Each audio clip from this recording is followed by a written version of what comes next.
Bismillahirrahmanirrahim. Assalamu alaikum.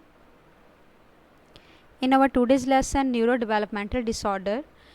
we will learn about autism spectrum disorder. Autism spectrum disorder क्या है? ये आपको screen पे एक सिंबल सा नज़र आ रहा है, ये वाला. ये दरअसल ऑटिज़म के लिए यूज़ किया जाता है, ऑटिज़म स्पेक्ट्रम डिसऑर्डर के लिए. काइंडली वीडियो आगे जाने से पहले मेरे चैनल को लाइक करें, सब्सक्राइब करें, और अगर आपको वीडियो पसंद आती है तो इसको अपने फैलोज़ के साथ शेयर करना ना भूलें. ऑटिज़म स्पेक्ट्रम डिसऑर्डर क्या है? इससे पहले कि हम तफसील में जाएं, मैं आपको थोड़ा सा एक दफ़ा रिमाइंडर दे देती हूँ कि कम्युनिकेशन डिसऑर्डर्स और इंटेलेक्चुअल डिसेबिलिटीज़ डिसऑर्डर जब हम पढ़ रहे थे तो उसके अंदर हमने जितनी भी तफसील पढ़ी, आखिर में जाकर जब हम डिफरेंशियल डायग्नोसिस करते थे तो डिफरेंशियल डायग्नोसिस में हम ऑटिज़म स्पेक्ट्रम डिसऑर्डर का जिक्र ज़रूर करते थे, क्योंकि ऑटिज़म स्पेक्ट्रम डिसऑर्डर में हम इसका क्यों जिक्र करते रहे हैं ये आज आपको इस लेक्चर को समझने के बाद पता चल जाएगा कि क्योंकि ऑटिज़म स्पेक्ट्रम डिसऑर्डर में सोशल कम्युनिकेशन और सोशल इंटरेक्शन का डिफरेंट कॉन्टेक्स्ट के अंदर गैप आना शुरू हो जाता है और कमी आना शुरू हो जाती है. इसीलिए ऑटिज़म स्पेक्ट्रम डिसऑर्डर को इस तरह से डायग्नोज दिया जा सकता है. स्पीच डिले यानी एक सेम फेलोज़ में, चूँकि ये बचपन से ही प्रॉब्लम लगभग 12 महीने का बच्चा हो या 16 महीने का बच्चा हो, ऐसे बच्चों में बआसानी डायग्नोसिस करना इजी हो जाता है. और पेरेंट्स अगर कीन ऑब्जर्वेशन करते हो अपने बच्चों की तो फिर तो बहुत इजी हो जाता है कि वो अपने बच्चों के अंदर कुछ ख़ास आदात, कुछ ख़ास रवैये जो हैं वो नोटिस करना शुरू कर देते हैं. अगर उनका बच्चा सोशली आइसोलेटेड रहना पसंद कर रहा है, दूसरों के साथ घुल मिल नहीं रहा है, या जो रिस्पांस वो लेना चाह रहे हैं अपने बच्चे से, बच्चा उसके ऊपर लेस एक्सप्रेसिव है, कोई verbal non verbal justice show नहीं कर पा रहा है, तो it is alarming sign for the parents. अब पेरेंट्स क्या करें कि पेरेंट्स पहले ये देखें कि बच्चे के अंदर स्पीच डिले किस वजह से आ रहा है, या तो किसी हाँ सिचुएशन में था या हमेशा से ही ऐसा शो कर रहा है. तो ये सारे पैटर्न पेरेंट्स जो हैं वो बहुत अर्ली स्टेजेस पे अगर समझ लें तो फौरी तौर पर उसका ट्रीटमेंट लेने का एक्शन कर लें. अच्छा, what is she saying I can not understand. इसमें पिक्चर में एक बताया जा रहा है बाकायदा कि एक फ़ेलो दूसरे फ़ेलो की सेम एज में रहते हुए बात को समझ नहीं पा रहा है. अब इसमें एबनॉर्मल सोशल अप्रोच हो सकती है, कन्वर्सेशन जो नॉर्मल होती हैं उसमें बच्चा सही आगे नहीं आ सकता है. ऑन सेट अर्ली स्टेजेस से ही, डेवलपमेंटल स्टेज से ही प्रॉब्लम स्टार्ट होना शुरू हो जाती है. सोशली इंटरेक्शन फेल हो जाता है, non verbal communicative behaviour show नहीं सही कर पाता. इसी तरह से फेशियल एक्सप्रेशन, जैसे उसमें वर्बल और नॉन वर्बल दोनों कम्युनिकेशंस में गैप होता है. अपने रिलेशनशिप अपने फेलोज़ के साथ मेंटेन नहीं कर पाता, अपने फेलोज़ की तरह जो उसकी इमेजिनेशंस, जो उसकी थॉट हैं उनको प्रॉपरली शेयर नहीं कर पाता. इसी तरह अपने पीयर्स के साथ इंटरेस्ट नहीं शो कर पाता. मोटर मूवमेंट्स में रेपिटेटिव बिहेवियर, जैसे चीज़ों को एक रेंज में करते जाना, ये सारे रेपिटेटिव पैटर्न बहुत ज़्यादा दफ़ा वो जो है वो शो करता है और through out the day show करता है. कुछ चीज़ों को लेके बहुत ज़्यादा इनफ्लेक्सिबल हो जाना, फिक्सेटेड हो जाना, रिस्ट्रिक्टेड कर लेना अपने आप को कि मैंने इसी चीज़ के ऊपर बाउंड रहना है, उससे आगे ना हटना. हाइपर एक्टिव या हाइपो एक्टिव सेंसरी इनपुट को बिहेवियर को शो करना, जिसमें जो जितनी भी हमारी 5 सेंसेस हैं उसके ऊपर जो उसकी मूवमेंट्स होंगी वो सही प्रॉपरली नहीं शो कर पाएगा, या बहुत ज़्यादा हाइपर हो जाएगा जैसे हाइपर एक्टिव है, या बहुत लेस शो करेगा. इसी तरह अपने इमोशंस, अपने इंटरेस्ट और अपनी जो शेयरिंग एंड केयरिंग वैल्यूज़ हैं वो भी उसमें भी सही प्रॉपरली मूवमेंट्स शो नहीं कर सकता. इंटेलेक्चुअल डिसेबिलिटी या तो मौजूद होगी या नहीं मौजूद हो सकती, दोनों सिचुएशन देखनी पड़ेंगी. और लैंग्वेज इम्पेयरमेंट के इश्यूज़ भी, यानी स्पीच डिले वगैरह का इशू भी इसमें आ सकता है, बाज़ केसेस में नहीं भी आता. इसी तरह ये कोई मेडिकल कंडीशन भी हो सकती है, या प्रॉब्लम जो एसोसिएट किया जा सकता है किसी मेडिकल कंडीशन के साथ किया जा सकता है, या पास्ट फैमिली हिस्ट्री कोई ऐसी थी जिसकी वजह से ऑटिज़म केस सामने आया है. अच्छा, रिस्ट्रिक्टिव एंड रेपिटेटिव बिहेवियर, क्योंकि इसमें स्टेरियोटाइप मोटर मूवमेंट की बात हुई है, तो रिस्ट्रिक्टेड का मतलब ये है कि एक ख़ास चीज़ की तरफ अपने आप को महदूद कर लेना, और रेपिटेटिव ये है कि उस चीज़ जिसकी तरफ उसने महदूद किया हुआ है उसके साथ सारा दिन through out the weeks, months, इनके डेज़ खेलना. ये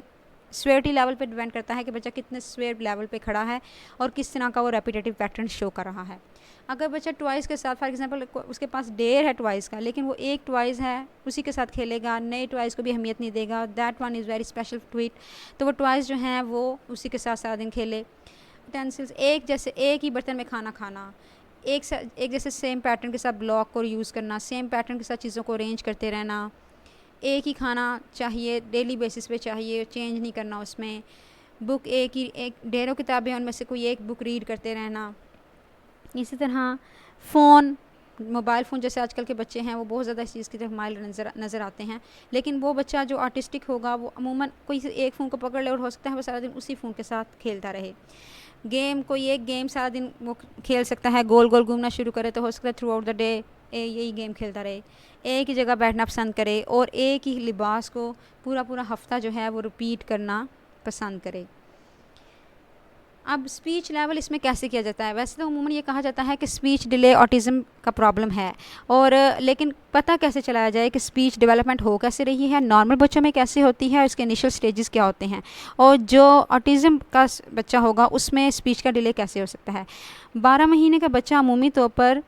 चीज़ों का इस तरफ इशारा करके अपना पैगाम पहुँचाता है। 18 महीने का बच्चा 20 या 30 अल्फाज सीख चुका होता है, noun, verb, pronoun, adverb and adjective, ये चीज़ें इनिशिएटिव स्टेप्स वो लेना शुरू कर देता है।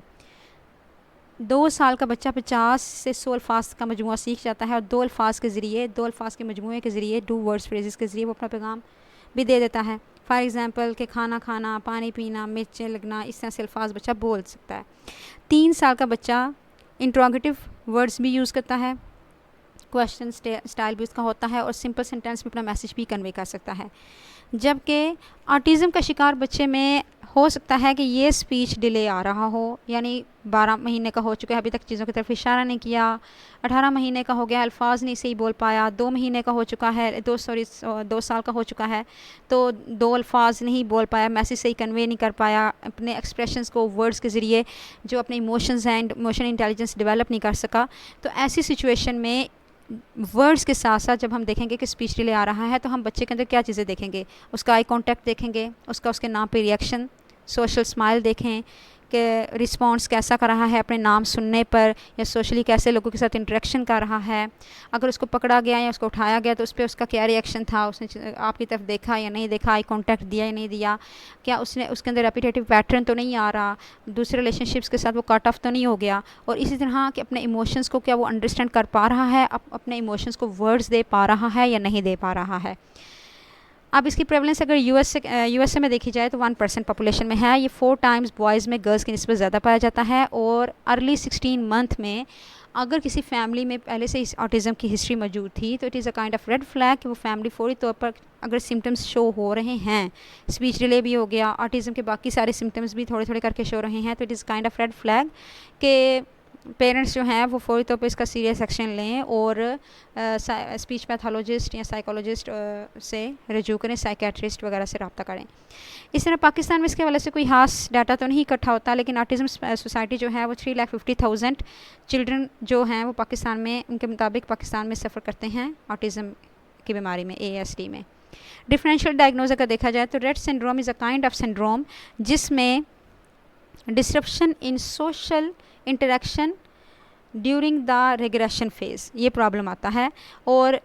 हैंड मूवमेंट्स के अंदर या जो बॉडी के डिफरेंट पार्ट्स की जो मूवमेंट्स होती है उसके अंदर लॉस आना शुरू हो जाता है। ज़्यादातर लोग जो हैं वो 1 से 4 बच्चे जो हैं वो 1 से 4 साल की उम्र तक ये प्रॉब्लम शो कर रहे होते हैं, लेकिन जैसे ही 4 साल की उम्र के बाद बच्चा अमूमन कम्युनिकेशन की तरफ आना शुरू हो जाता है, उसकी कम्युनिकेशन स्किल्स डेवलप हो जाती हैं, तो ऐसी सिचुएशन में इसका अलग से एक दफ़ा देखना पड़ता है कि आया बच्चे में ऑटिज़म है या रेट सिंड्रोम था। इसके बाद सिलेक्टिव म्यूटिज़म, अमूमन बहुत छोटी एज में बच्चा सिलेक्टिव म्यूटिज़म का शिकार नहीं होता, वो किसी थोड़ी सी देर के लिए म्यूट हो सकता है,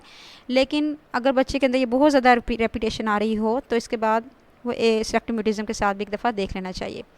लैंग्वेज डिसऑर्डर और सोशल प्रोग्मेटिक कम्युनिकेशन डिसऑर्डर, चूँकि लैंग्वेज का जो डिले है, स्पीच का जो डिले है वो ऑटिज़म के साथ रिलेट हो रहा होता है, लिहाजा इसको एक दफ़ा अलग से भी डायग्नोज कर लेना चाहिए कि रेपिटेटिव पैटर्न तो इतना नहीं था, लेकिन लैंग्वेज का अगर कोई इशू था तो अलग से लैंग्वेज का सारी टेस्टिंग हो जानी चाहिए। इंटेलेक्चुअल डिसेबिलिटी में 2 इश्यूज़ आ सकते हैं कि बहुत छोटी एज में चूँकि बच्चे के इंटेलेक्चुअल लेवल को जज नहीं किया जा सकता, इस वजह से उसकी कम्युनिकेशन हो सकता है कि किसी उसके सराउंडिंग में किसी सही तरह से प्रॉपर्ली ना हो रही हो कम्युनिकेशन, इस वजह से बच्चा डिले का शिकार हो गया। तो ऐसे में भी इंटेलेक्चुअल डिसेबिलिटीज़ के साथ उसको डायग्नोज एक दफ़ा देख लेना चाहिए कि आया ऑटिज़म ही है या कोई इंटेलेक्चुअल डिसेबिलिटी की वजह से ये प्रॉब्लम आ रही हैं। स्टेरियोटाइप मोटर मूवमेंट डिसऑर्डर में हम ये तो जानते हैं कि पर्पसलेस मूवमेंट जब बच्चा शो करता है, रेपिटेटिव मूवमेंट्स भी इसमें होती हैं, तो उसके साथ डायग्नोज कर लेना चाहिए। हो सकता है बच्चा सही तरह से बोल रहा हो लेकिन रेपिटेटिव मूवमेंट्स तो हों लेकिन वो ऑटिज़म के साथ ना रिलेट कर रही हूँ बल्कि स्टेरियोटाइप मोटर मूवमेंट डिसऑर्डर के साथ कर रही हूँ, सो इस वजह से उसका डायग्नोज इसके साथ मस्ट करना चाहिए ऑटिज़म के साथ। Attention deficit hyper active disorder में ये इसके साथ रिलेट किया जा सकता है कि अटेंशन डेफिसिट अमूमन जो है वो कॉमन है ऑटिज़म के बच्चों में, तो ये कॉमन बिहेवियर पाया जाता है, बच्चा रेपिटेटिव बिहेवियर भी उसमें शो कर रहा होता है। सो इसमें आप attention deficit hyper active disorder के साथ एक दफ़ा उसका अलग से डायग्नोज करेंगे। शिज़ोफ्रेनिया में प्रोड्रोमल स्टेट में जाकर जब अक्सर औक़ात ऐसा होता है कि बच्चा जो है वो anxiety, depression, mood swing, sleep या कोई भी डिस्टर्बेंस, इरिटेबिलिटी, एंगर या सुसाइडल थॉट्स की तरफ जा सकता है। गो के शिज़ोफ्रेनिया का मेन सिम्टम जो है वो डिल्यूजन और हेलुसिनेशन है, लेकिन स्टिल इनकी वजह से अलग से एक दफ़ा डायग्नोज करना बहुत ज़्यादा ज़रूरी हो जाता है। कोमार्बिडिटी में अमूमन यह देखा गया है कि 70% ऑटिज़म स्पेक्ट्रम डिसऑर्डर के साथ एक मेंटल डिसऑर्डर कॉमन है, जैसे कि स्पीच डिले, और 40% दो या दो से ज़्यादा मेंटल डिसऑर्डर्स पाए जाते हैं, जैसे कि इंटेलेक्चुअल डिसेबिलिटी हो सकती है, स्ट्रक्चरल लैंग्वेज का इश्यूज हो सकते हैं, ADHD का इशू हो सकता है। ADHD का क्राइटेरिया में भी ऑटिज़म किसी हद तक पाई जा सकती है। और अगर स्लीप या ईटिंग पैटर्न इंक्रीज़ हो रहे हैं तो ये भी एंजाइटी और डिप्रेशन के सिम्टम्स को अलग से कॉज कर सकते हैं। मुझे उम्मीद है कि आपको आज की वीडियो पसंद आई होगी। Kindly do share it with your fellows and also share your thoughts in the comment sections and press the bell icon button so you will be able to get the amazing content on the daily basis. Thank you very much.